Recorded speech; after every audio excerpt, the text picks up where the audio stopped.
Hello and welcome back. So we've been talking about the management by objectives model and where the employee sets goals and prioritizes them for a set period of time, usually a year. The manager reviews the goals and edits them, maybe corrects them, maybe puts down they agree with them, right? And then the employee goes off and works the goals for a specific period of time, usually a year.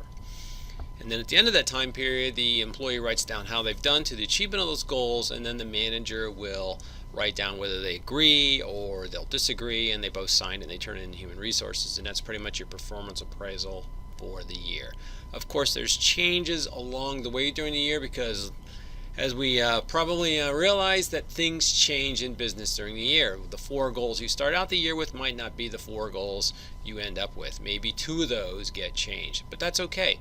You pull the form out, or at least a copy, you change those goals, have your boss sign off on them, and you go back to it. So at the end of the year, the things that you have worked on because your boss told you to are reflected in your MBO form.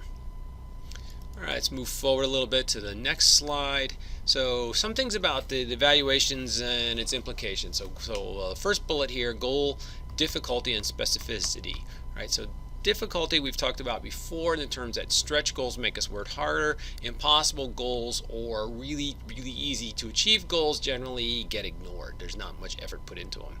Specificity is interesting in that it's sort of like the SMART acronym for setting goals. You must be specific about what it is needs to be done and when it needs to happen by. So goals like do better or get that finished ASAP aren't very specific, and so they're less likely to cause a lot of motivation, as opposed to goals like that has to be done by the time you leave work tomorrow, or I don't know what it might be. You can only spend X amount of dollars, or you must have sales volume of such and such, as opposed to sell the most things you can. Those tend to get a lot more action when you put an actual figure out there. Goal setting theory, right, often may focus too much on short-run considerations. Certainly American corporations get dinged by the critics for focusing too much on the quarter, right? What's happened in this 3 months, and sometimes to the detriment of the long-term picture. Excuse me. They could be doing things to set themselves up for long-term success, but rather than that, they are worried about the short-term picture. And some of that is due because the goals for the upper management of the company is set for the short-term performance of the stock as set by the board of trustees. So, in my opinion, the fault goes all the way upstairs, often to the board of trustees, because that's the way they've incentivized all the management in the organization.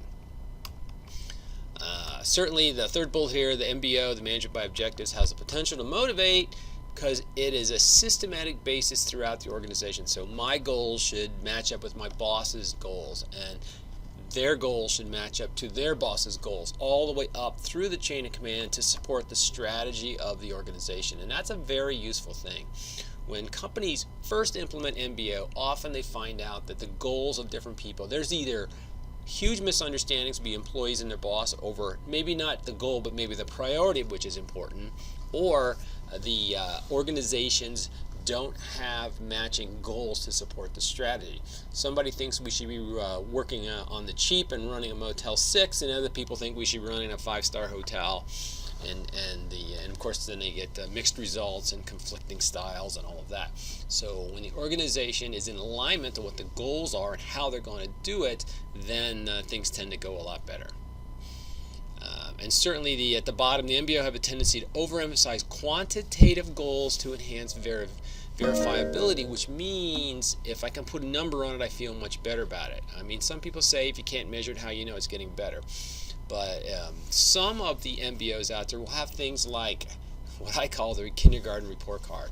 Works and plays well with others, has good communication skills, those type of soft skills people say with quotes in the air around them. And that's okay too, in my opinion. That stuff counts. You can't go around the office creating disruption, slowing down work, chewing up other workers just because that's helping you make your specific numbers look better, right? That would take you back to the second bullet. Right? There's too much focus on short-run considerations. If you're going around burning out your team and you're more worried about task completion than your colleagues, then might cause trouble in the long run. So performance management organizations, certainly the part of the goal here is number one, to evaluate employees' work behaviors, right? Not just their performance, but their behaviors. So if they're tardy all the time, missing too much work, causing arguments, all that would be documented in there, right? We're going to document the results in number two, and then we're going to communicate the results back to the employees. Just the fact that people know there's this evaluation coming, and if they do something uncalled for, they lose their cool at work and get into a screaming match with somebody from a different department, it's going to be documented, it's going to be on their performance appraisal, right? Evidence shows that people will be more likely to, sorry, my camera got a little jilted there, that people will be more likely to behave, quite frankly, because they don't want the negative reports on their permanent record. And certainly, so this down here, what is the purpose of the performance appraisal? It's certainly to provide feedback, right? But it's not just to catch people doing things wrong, right? It's so we can justify reward allocations, because we want to give the better performers more rewards. That's part of it, right? But also we have this idea of development, right? Where do you have room for improvement? How might that have gone better? We want to use this thing going forward. It's hard to drive a car forward when you only look in the rear view mirror. So what we want to do is have a process where we not only view what's happening, but talk about that in terms for the future.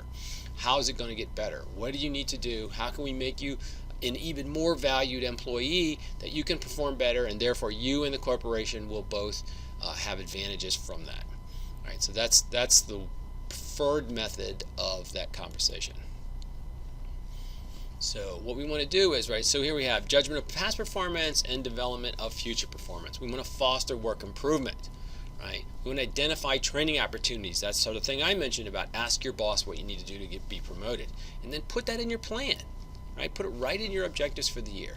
Develop ways to overcome obstacles and performance barriers. So I have a problem doing this, or I'm not very comfortable speaking. Okay, maybe you should take a class at night on public speaking or presentations, go to the community college, join Toastmasters Club, things like that. There's things you can do, ask about it.